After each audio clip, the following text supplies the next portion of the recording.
Hai guys, balik lagi di Uki Kelvin Official Channel. Nah, ini ada sebuah video lagi guys. Ini aku mau bikin video reaction, membahas tentang Vina lagi yang lagi viral.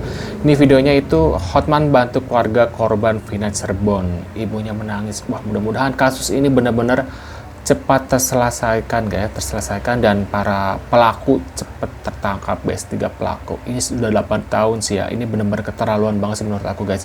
8 tahun dan ini para polisi baru mencari lagi setelah viral guys. Gimana kalau nggak viral, ini pasti udah tenggelam ya, tenggelam, terhanyut tak kemana gitu guys. Ini alhamdulillah ya, berkat dibikin film dan viral lagi, kasus ini pun akhirnya dibuka lagi dan Pak Hotman Paris membantu guys. Ini videonya rekaman dari yuk kita langsung simak aja videonya guys. Suka sama Vina, ada yang suka sama Vina, temen Egi itu salah satunya namanya. Terus Dede nggak tahu pingsan, bangun-bangun mata Dede ditutup, terus Dede lagi di Mbak. Jangan ketipu Mbak. Vina sama Eki nggak digeret pakai motor, tapi tangannya dipukul pakai balok Mbak. Pak, Mama cari duit buat Vina, iya, dibunuh sama orang. Mama makanya di sana pingsan terus Mama deh. Yang kabur ke Jakarta jangan lupa Mbak itu otaknya Mbak itu. Karena gitu. itu anaknya polisi Mbak. Anaknya polisi. Nggak tahu kalau yang anaknya polisi apa enggak, Vina nggak kenal, tapi dia suka sama Vina. Pertamanya niatnya mau aja Mbak, mau tapi karena takut ketahuan jadi kita berdua dibunuh. Miris banget ya guys ya. Ini kan rekaman dari kesurupannya Linda ya.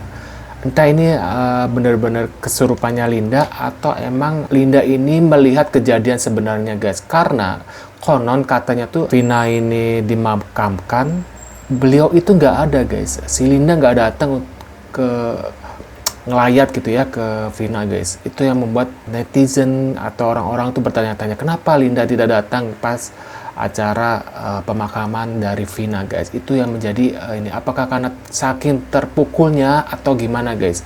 Menurut pendapat kalian gimana nih? Ini ada sebuah video lagi guys, yuk kita lihat videonya seperti apa guys. Adalah bahwa 3 orang yang tidak ketemu itu dan masih DPO itu memang cukup bagus pelariannya. Kelihatannya dibantu oleh yang lain ya, mungkin oleh keluarga atau pihak-pihak lain, sehingga lalu melarikannya dalam pola yang berbeda dengan 8 orang yang lain itu. Mengapa saya katakan berbeda? Karena sebagai pelaku kejahatan pemula, maka biasanya ketika mereka melarikan diri, bersembunyi itu ada polanya. Apa polanya? Adalah bersembunyi di tempat-tempat yang mereka kenal. Di mana tempat yang mereka kenal itu? Umumnya adalah di rumahnya. Di rumah orang-orang yang dekat dengan dia, misalnya sebagai contoh familinya. Biasanya itu 80% pelaku kejahatan ketika bersembunyi itu larinya ke arah, kalau nggak rumahnya, kedua adalah rumah familinya. Nah, kelihatannya 3 orang ini itu bersembunyi, melarikan diri tidak ke situ, ya mungkin ke tempat yang lain dan dibantu pula, maka kemudian lalu bisa kemudian bersembunyi dari jeratan kepolisian hingga sekarang. Yang pertama, yang kedua. Nah, ini yang kedua ini terkait dengan bahwa makin lamanya waktu seseorang itu tidak tertangkap, bukannya makin mudah, malah makin sulit. Mengapa? Karena kalau kita mengandalkan ingatan misalnya, maka ingatan 8 tahun yang lalu tentu akan makin tergerus seiring dengan waktu, iya kan? Benar. Maka yang pada waktu itu masih anak-anak, masih kelompok-kelompok anak muda begal, sekarang sudah jadi orang dewasa.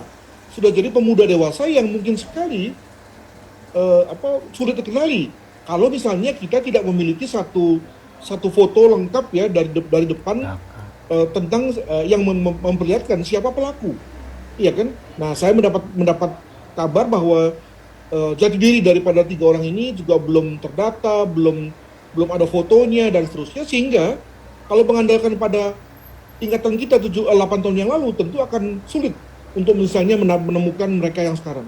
Juga jangan lupa bahwa orang-orang yang merupakan misalnya teman, saudara pada waktu 8 tahun lalu, mungkin juga sekarang sudah nggak tahu lagi di mana dia berada, ya kan? Dengan kata lain makin susah bagi kita untuk menemukan, mengingat tadi orang tergerus dari sisi ingatan, dari sisi pergerakan dan seterusnya, hal mana diperlukan dalam rangka pencarian tersangka. Yang ketiga, perlu juga ditengarai tentang kelemahan di kepolisian sendiri, di mana manajemen operasional di kepolisian, khususnya manajemen operasional penyidikan di Polri itu buruk, ya, di mana seiring dengan perjalanan waktu, maka tidak ada lagi yang memegang kendali atas satu kasus, apalagi ketika pejabat-pejabatnya sudah saling berganti, ya, saling saling melepaskan tanggung jawab, dan pejabat yang sekarang ada tentu tidak mau, ya, ketimpaan begitu saja, menanggung beban begitu saja atas sesuatu yang merupakan kesalahan atau kelemahan dari senior-seniornya di masa lalu, ya kan? Jadi ini mengindikasikan bahwa proses serah terima tugas, ya, dari satu pejabat ke pejabat yang lain itu jelek sekali. Alhasil kemudian kepolisian itu cenderung untuk hanya menangani kasus yang hari-hari ini saja muncul, ya, kalau kita ibaratkan tumpukan, maka tumpukan yang paling atas lah yang cenderung sentuh, sementara tumpukan yang makin bawah semakin kemudian tertinggal, tidak terperhatikan, dan alhasil kemudian sampai 8 tahun seperti ini. Dengan kata lain, saya lalu berterima kasih kepada teman-teman media yang telah mengangkat ini dan menjadi perhatian bagi kita semua. Demikian. Nah, ya benar guys, sejak kasus ini viral dan akhirnya kan makin dibuka lagi ya kasus ini ya. Dan ini 8 tahun loh guys, 8 tahun. Ini kerjaan polisi itu ngapain aja gitu ya. Sampai 8 tahun pun kasus kayak gini susah dipecahkan ya. Maksudnya 3 orang ini sampai menghilang itu gimana gitu ya. Bahkan kayak kasus-kasus yang lain kayak seperti bom Bali gitu. Mereka bisa dengan mudah tertangkap guys. Tapi ini ibarat kata kok orang kecil seperti ini, ibarat kata kan anak-anak 3 orang ini kan anak-anak kecil gitu ya.